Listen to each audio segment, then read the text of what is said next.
Okay, so have you ever thought about maybe like reading War and Peace?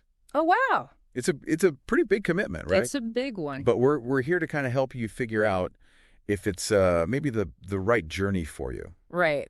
We've got some pretty interesting stuff to share today from freeebooks.com, Yeah. which is a website where you can actually download this massive book for free. That's amazing. Yeah.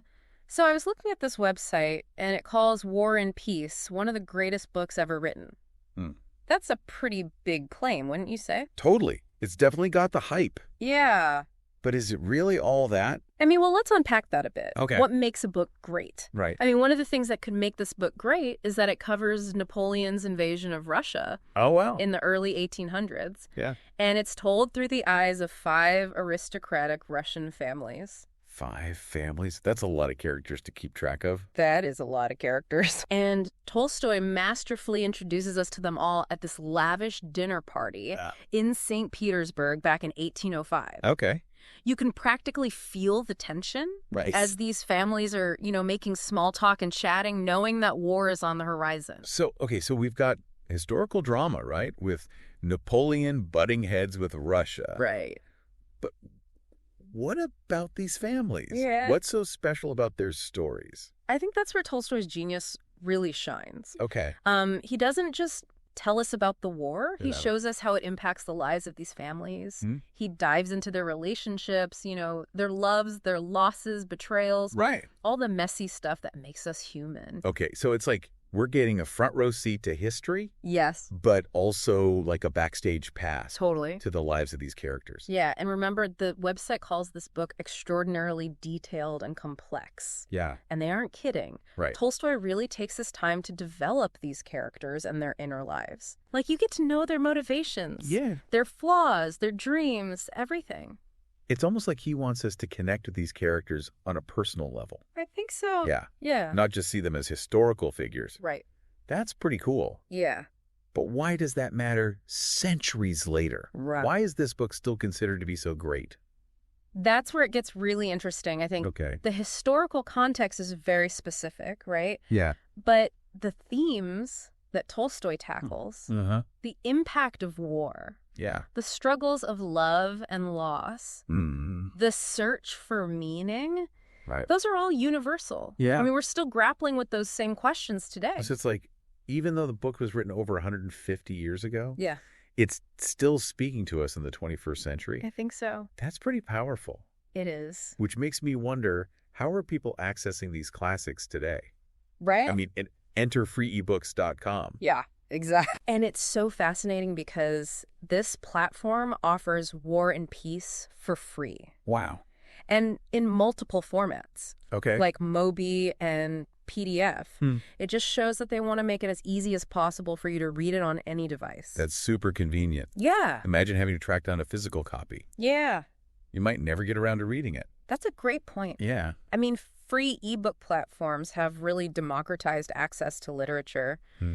Anyone with an internet connection can download War and Peace Yeah. and countless other titles. Wow. Absolutely free. So it's not just about the cost. Right. It's about making these books readily available to anyone who wants them. Yeah. That's pretty amazing. It is. But are there any downsides Oh, of course. to this whole free ebook thing? Yeah. It's got to be a catch, right? There's always two sides to every coin. Okay. For one, think about quality control.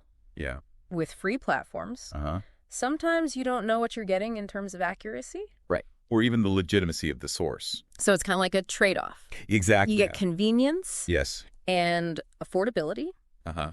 but you might sacrifice a bit of quality Right. or peace of mind. Exactly. Okay. And then there's the impact on authors and publishers. Right. When books are free, Yeah. it can really undercut the traditional publishing industry, Mm-hmm. which relies on book sales to fund new works. Makes sense.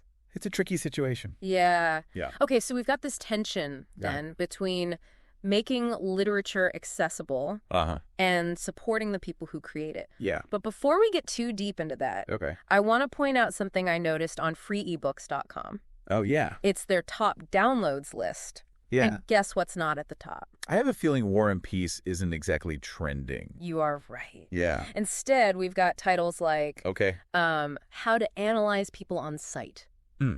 Love Letters, Interesting. and 28 days to success. Dominating the downloads. So what's your take on that? What do you think? It's a pretty fascinating glimpse Yeah. into reader interest, wouldn't you say? It is. Yeah. It seems like there's a huge appetite for practical self-improvement titles. Mm-hmm. Maybe people are looking for quick wins Right. and easy solutions in our fast-paced world. Yeah, and yet War and Peace still manages to pull in nearly 10,000 downloads. Oh. Which isn't insignificant. Right. What do you make of that? That's what I find so intriguing. Yeah. It suggests that there's still a group of readers out there who are hungry for something more substantial. Okay. Something that challenges them intellectually and emotionally. They're willing to invest the time and effort to really dive deep into a complex work like War and Peace. That makes me think about the motivations behind choosing certain books. Yeah. Is it purely personal interest? Right. Or are there other factors at play? Like maybe the presence of these other titles. These like quick fix books actually influences someone's decision to download War and Peace. That's a brilliant observation. Wow. We are constantly bombarded with choices. Right. And the way things are presented can definitely nudge us in certain directions. Yeah. Maybe seeing those popular self-help titles make someone think, you know what? I need something more than a quick fix. I want to engage with something timeless and profound. So it's like War and Peace stands out as this monumental challenge. Yes. Almost a statement against the instant gratification culture. Totally. It says, I'm willing to put in the work to get something truly rewarding. Exactly. And that brings up another fascinating aspect of this. Okay. Sometimes we choose books because of what they say about us. Oh, right? Interesting. Maybe reading War and Peace isn't just about the story itself, but also how it makes you feel. Right. Like you're part of a select group who appreciates the finer things in life. So it's like a badge of honor. A way of saying, I'm the kind of person who reads Tolstoy. Exactly. It's almost like a secret handshake. Yeah. Among those who appreciate challenging literature. That's a great way to put it. Yeah. It's about cultural capital. And books can definitely be a form of currency in that sense. That's interesting. But there's a potential pitfall here, wouldn't you say? I totally see where you're going with this. Okay. What if someone picks up War and Peace just for appearances? Exactly. And not because they're genuinely interested. Right. It becomes more about showing off than about a genuine desire to learn and grow. Right. It's like buying a fancy sports car just to impress your neighbors. Right. But secretly, you hate driving it. Perfect analogy. Yeah. The key is to find that balance, right? Yeah. To choose books that genuinely intrigue and challenge you, regardless of what anyone else might think. I agree. But that's a conversation for another time. Indeed. And it leads us to the most important question of all. Dear listener, what stands out to you about War and Peace so far? Yeah, what has piqued your curiosity? What are you thinking about? And now that you have a taste of what this book is all about, would you be more inclined to read it? Why or why not? We want to hear your thoughts. Let us know. And if you do decide to give it a go, think about how you want to experience War and Peace. Yeah. Would you go old school with like a paperback?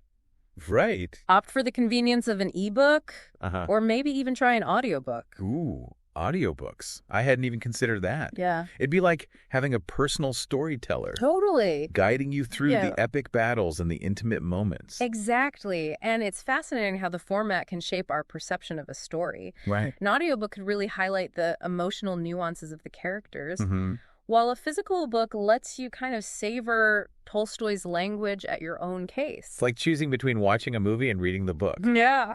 Both have their merits, but offer totally different experiences. Couldn't have said it better myself. Okay. At the end of the day, the best format is the one that resonates with you. Right. The one that allows you to fully immerse yourself in the world that Tolstoy created. Okay, before we get lost in 19th century Russia, let's circle back to freeebooks.com for a sec. Yeah. I was poking around the site. Okay.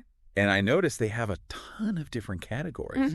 Like everything from sci-fi to self-improvement. It really does feel like a digital library of Alexandria, doesn't it? Totally. You could get lost for hours. Yeah. Browsing all the titles. Totally. It made me think, what does it mean to have access to all this literature? Right. Literally at our fingertips. Yeah, it's pretty mind-blowing. Yeah. You're hitting on something really important here. Okay. It's like we're living in this incredible moment where the barriers to entry for reading have been lowered significantly. Yeah. Anyone with an internet connection can explore the world of literature in ways that were unimaginable just a few decades ago. It's like the democratization of knowledge. Yes. Right? No longer are these classic works confined to libraries or dusty bookshelves. Right. They're out there in the digital ether, free for anyone to download and enjoy. That's amazing. Yeah. But is that always a good thing? That's the million-dollar question. Yeah. It's amazing to have access to all these books. Right. But are we actually reading them? Yeah. Or are we just skimming the surface, hopping from one title to the next without really engaging deeply with the material? It's like we have this buffet of knowledge spread out before us. Yes. But are we just loading up our plates without actually savoring the flavors? Such a great analogy. Yeah. And it brings up another interesting point. Okay. We've talked about War and Peace, but this applies to reading in general. Right.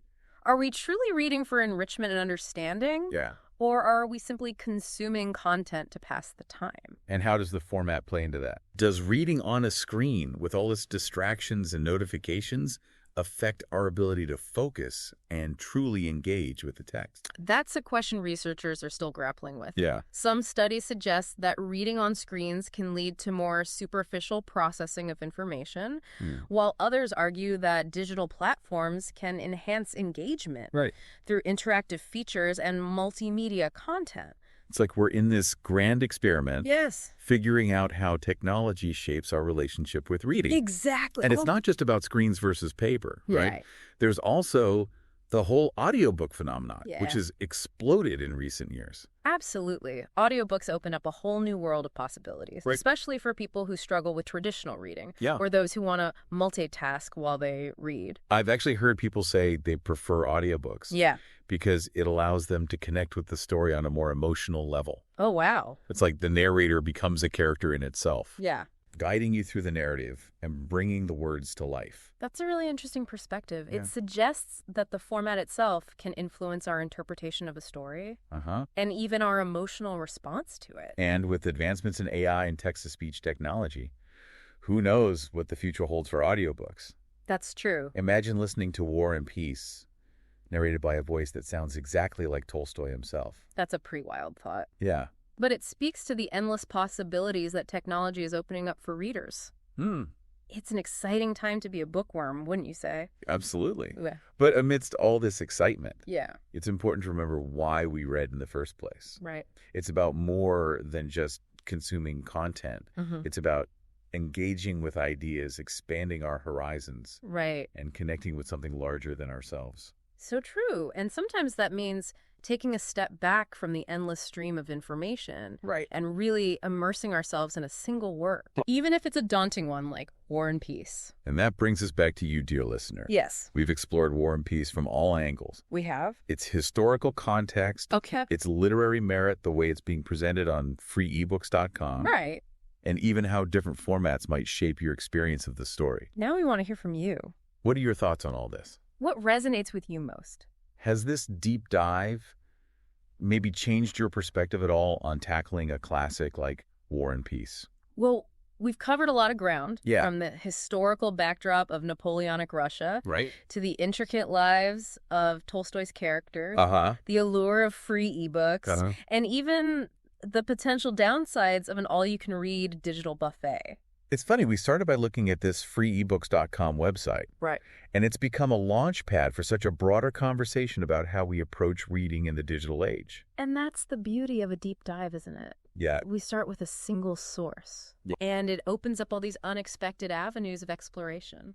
Speaking of unexpected avenues, one thing that keeps coming back to me is that top downloads list on freeebooks.com. Yeah. It's almost like a mirror reflecting our cultural desires, wouldn't you say? Absolutely. The fact that titles like How to Analyze People on Site in 28 Days to Success are so popular. Yeah. It speaks volumes about our yearning for quick fixes and instant gratification. But then you have War and Peace just sitting there with its nearly 10,000 downloads, reminding us that there's still a thirst for something more substantial, something that challenges us to slow down and think deeply. It's like a quiet rebellion against the cult of speed. Choosing War and Peace in a world of instant downloads and bite-sized content is almost a radical act. And that brings us back to you, dear listener. We've given you a glimpse into the world of War and Peace, explored the evolving landscape of reading, and pondered the motivations behind our literary choices. Now it's your turn to reflect. If War and Peace were a person that you met at a party, would you be intrigued enough to strike up a conversation? Would you be drawn to their complexity, their depth, their ability to make you question your assumptions and see the world in a new light? Or would you politely excuse yourself and gravitate towards someone who promises a more lighthearted and entertaining exchange? The choice, dear listener, is entirely yours. But we hope this deep dive has equipped you to make that choice with a little more insight and a lot more curiosity. So go forth and explore the vast and wonderful world of literature, whether you choose to conquer War and Peace or embark on a different literary adventure altogether. Happy reading. Today is your lucky day. Today is the day that our $3 website works for you, paying you directly to your PayPal daily. Imagine $3 ongoing continuous payments to your PayPal account.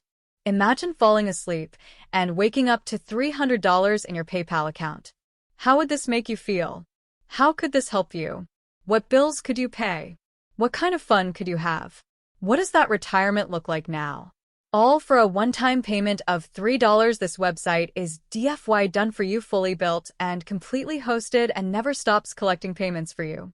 You have spent $3 on coffee on a regular, but that coffee won't help you create multiple streams of income. Click the link below.